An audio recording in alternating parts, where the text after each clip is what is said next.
ओम कृष्णाय वासुदेवाय हरे नमः। राधे राधे। विजडम चैनल में आप सबका स्वागत है।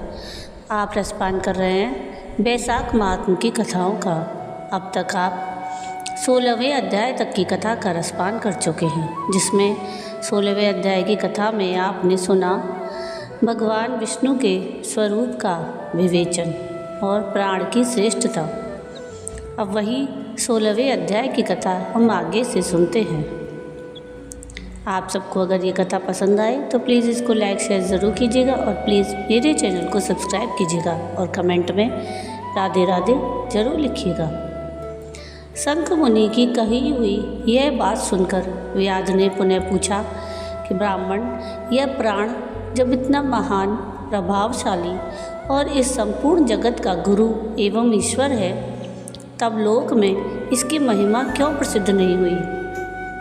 शंख ने कहा, पहले की बात है, प्राण अश्वमेध यज्ञों द्वारा अनामय भगवान नारायण का यजन करने के लिए गंगा के तट पर प्रसन्नतापूर्वक गया। अनेक मुनिगणों के साथ उसने फलों के द्वारा पृथ्वी का शोधन किया।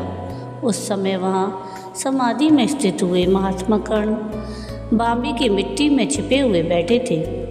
हल जोतने पर बामी गिर जाने से वे बाहर निकल आए और क्रोधपूर्वक देखकर सामने खड़े हुए महाप्रभु प्राण को श्राप देते हुए बोले, देवेश्वर, आज से लेकर आपकी महिमा तीनों लोकों में विशेषतः भूलोक में प्रसिद्ध न होगी। हाँ, आपके अवतार तीनों लोकों में विख्यात होंगे। व्याध, तभी से संसार में महाप्रभु प्राण की महिमा प्रसिद्ध नहीं हुई। भूलोक में तो उसकी ख्याति विशेष रूप से नहीं। व्याध ने पूछा, महामते, भगवान विष्णु के रचे हुए करोड़ों एवं सहस्त्रों सनातन जीव नाना मार्ग पर चलने और भिन्न भिन्न कर्म करने वाले क्यों दिखाई देते हैं? इन सब का एक सा स्वभाव क्यों नहीं है? यह सब विस्तार पूर्वक बतलाइए। शंख ने कहा, रजोगुण, तमोगुण और सत्वगुण के भेद से 3 प्रकार के जीव समुदाय होते हैं। उनमें राजस स्वभाव वाले जीव राजस कर्म, तमोगुणी जीव तामस कर्म और सात्विक स्वभाव वाले जीव सात्विक कर्म करते हैं। कभी कभी संसार में इनके गुणों में विषमता भी होती है। उसी से वे ऊंच और नीच कर्म करते हुए तदनुसार फल के भागी होते हैं। कभी सुख, कभी दुख और कभी दोनों को ही ये मनुष्य गुणों की विषमता से प्राप्त करते हैं। प्रकृति में स्थित होने पर जीव इन तीनों गुणों से बनते हैं। गुण और कर्मों के अनुसार उनके कर्मों का भिन्न भिन्न फल होता है। ये जीव फिर गुणों के अनुसार ही प्रकृति को प्राप्त होते हैं। प्रकृति में स्थित हुए प्राकृतिक प्राणी गुण और कर्म से व्याप्त होकर प्राकृतिक गति को प्राप्त होते हैं। तमोगुणी जीव तामसी वृत्ति से ही जीवन निर्वाह करते और सदा महान दुख में डूबे रहते हैं। उनमें दया नहीं होती, वे बड़े क्रूर होते हैं और लोक में सदा द्वेष से ही उनका जीवन चलता है। राक्षस और पिशाच आदि तमोगुणी जीव हैं जो तामसी गति को प्राप्त होते हैं। राजसी लोगों की बुद्धि मिश्रित वे पुण्य और पाप दोनों करते हैं। पुण्य से स्वर्ग पाते और होती है, पाप से यातना भोगते हैं। इसी कारण मंदभाग्य पुरुष बार बार इस संसार में आते जाते रहते हैं। जो सात्विक स्वभाव के मनुष्य हैं, वे धर्मशील, दयालु, श्रद्धालु, दूसरों के दोष न देखने वाले और सात्विक वृत्ति से जीवन निर्वाह करने वाले होते हैं। इसीलिए भिन्न भिन्न कर्म करने वाले जीवों के एक दूसरे से पृथक अनेक प्रकार के भाव हैं। उनके गुण और कर्म के अनुसार महाप्रभु विष्णु अपने स्वरूप की प्राप्ति कराने के लिए उनसे कर्मों का अनुष्ठान करवाते हैं। भगवान विष्णु पूर्ण काम हैं और उनमें विषमता और निर्दयता आदि दोष नहीं हैं। वे समभाव से ही सृष्टि, पालन और संहार करते हैं। सब जीव अपने गुण से ही कर्मफल के भागी होते हैं। जैसे माली बगीचे में लगे हुए सब वृक्षों को समान रूप से सींचता है और एक ही कुएं के जल से सभी वृक्ष पलते हैं, तथापि वे पृथक पृथक स्वभाव को प्राप्त होते हैं। बगीचा लगाने वाले में किसी प्रकार विषमता और निर्दयता का दोष नहीं होता। देवादिदेव भगवान विष्णु का एक निमेष ब्रह्मा जी के कल्प के समान माना गया है। ब्रह्मकल्प के अंत में देवादिदेव शिरोमणि भगवान विष्णु का उन्मेष होता है, अर्थात वे आँख खोलकर देखते हैं। जब तक निमेष रहता है तब तक प्रलय है। निमेष के अंत में भगवान अपने उदर में स्थित संपूर्ण लोकों की सृष्टि करने की इच्छा करते हैं। सृष्टि की इच्छा होने पर भगवान अपने उदर में स्थित हुए अनेक प्रकार के जीव समूहों को देखते हैं। उनकी कुक्षी में रहते हुए भी संपूर्ण जीव उनके ध्यान में स्थित होते हैं, अर्थात कौन जीव कहाँ किस रूप में है, इसकी स्मृति भगवान को सदा बनी रहती है। भगवान विष्णु चतुर्व्यूह स्वरूप है। वे उन्मेष काल के प्रथम भाग में ही चतुर्व्यूह रूप में प्रकट हो व्यूहगामी वासुदेव स्वरूप से महात्माओं में से किसी को सायुज्य साधक तत्वज्ञान, किसी को सारूप्य, किसी को सामीप्य और किसी को सालोक्य प्रदान करते हैं और फिर अनिरुद्ध मूर्ति के वश में स्थित हुए संपूर्ण लोकों को वे देखते हैं। देखकर उनमें प्रद्युम्न मूर्ति के वश में देते हैं और सृष्टि करने का संकल्प करते हैं।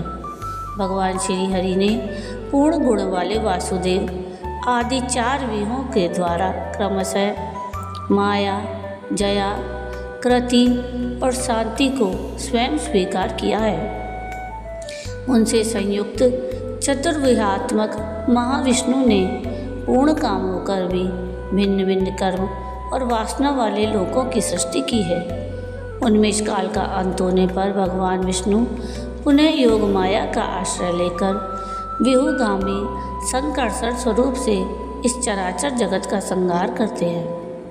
इस प्रकार महात्मा विष्णु का यह सब चिंतन करने योग्य कार्य बतलाया गया, जो ब्रह्मा आदि योग से संपन्न पुरुषों के लिए भी अचिंत्य एवं दुर्विभाव्य है। व्याध ने पूछा, मुने, भागवत धर्म कौन कौन से हैं और किनके द्वारा भगवान विष्णु प्रसन्न होते हैं? शंख ने कहा, जिससे अंतःकरण की शुद्धि होती है, जो साधु पुरुषों का उपकार करने वाला है और जिसकी किसी ने भी निंदा नहीं की, उसे तुम सात्विक धर्म समझो। वेदों और स्मृतियों में बताए हुए धर्म का यदि निष्काम भाव से पालन किया जाए और वह लोक से विरुद्ध न हो तो उसे भी सात्विक धर्म जानना चाहिए। वर्ण और आश्रम विभाग के अनुसार जो 4 प्रकार के धर्म हैं, वे सभी नित्य, नैमित्तिक और काम्य भेद से 3 प्रकार के माने गए हैं। वे सभी अपने अपने वर्ण और आश्रम के धर्म जब भगवान विष्णु को समर्पित कर दिए जाते हैं, तब उन्हें सात्विक धर्म जानना चाहिए। वे सात्विक धर्म ही मंगलमय भागवत धर्म हैं। अन्य देवताओं की प्रीति के लिए सकाम भाव से किए जाने वाले धर्म राजस माने गए हैं। यक्ष, राक्षस, पिशाच आदि के उद्देश्य से किए जाने वाले लोकनिष्ठुर, हिंसात्मक, निंदित कर्मों को तामस धर्म कहा गया है। जो सत्व गुण में स्थित हो, भगवान विष्णु को प्रसन्न करने वाले शुभ कारक सात्विक धर्मों का सदा निष्काम भाव से अनुष्ठान करते हैं, वे भागवत या विष्णु भक्त माने गए हैं। जिनका चित्त सदा भगवान विष्णु में लगा रहता है, जिनकी जिह्वा पर भगवान का नाम है और जिनके हृदय में भगवान के चरण विराजमान हैं, वे भागवत कहे गए हैं। जो सदाचार परायण, सबका उपकार करने वाले और सदैव ममता से रहित हैं, वे भागवत माने गए हैं। जिनका शास्त्र में, गुरु में और सत्कर्मों में विश्वास है और जो सदा भगवान विष्णु के भजन में लगे रहते हैं, उन्हें भागवत कहा गया है। उन भगवत भक्त महात्माओं को जो धर्म नित्यमान हैं, जो भगवान विष्णु को प्रिय हैं और वेदों और स्मृतियों में जिनका प्रतिपादन किया गया है वे ही सनातन धर्म माने गए हैं। जिनका चित्त विषयों में आसक्त है उनका सब देशों में घूमना, सब कर्मों को देखना और सब धर्मों को सुनना कुछ भी लाभकारक नहीं है। साधु पुरुषों का मन साधु महात्माओं के दर्शन से पिघल जाता है। निष्काम पुरुषों द्वारा श्रद्धापूर्वक जिसका सेवन किया जाता है और जो भगवान विष्णु को सदा ही प्रिय है वह भागवत धर्म माना गया है। भगवान विष्णु ने क्षीर सागर में सबके हित की कामना से भगवती लक्ष्मी जी को दही से निकाले हुए मक्खन की भांति सब शास्त्रों के सारभूत वैशाख धर्म का उपदेश दिया है।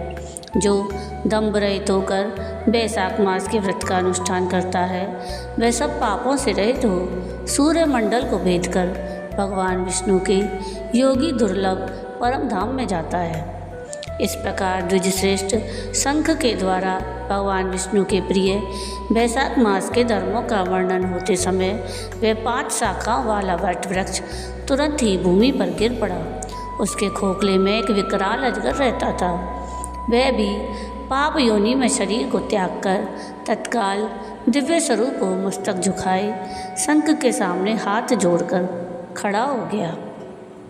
तो ये थी कथा वैशाख महात्म के 16वें अध्याय की, जिसमें भगवान विष्णु के स्वरूप का विवेचन, प्राण की श्रेष्ठता और जीवों का वर्णन किया गया। आपको ये कथा कैसी लगी मुझे कमेंट करके ज़रूर बताइएगा। और अगर आपको ये कथा पसंद आई हो तो प्लीज़ इसको लाइक शेयर ज़रूर कीजिएगा और प्लीज़ मेरे चैनल को सब्सक्राइब कीजिएगा और कमेंट में राधे राधे ज़रूर लिखिएगा। और अगर कथा पसंद आई हो तो थैंक्स के बटन पर क्लिक करके मेरा सहयोग कीजिएगा। वीडियो पूरा देखने के लिए थैंक यू। राधे राधे।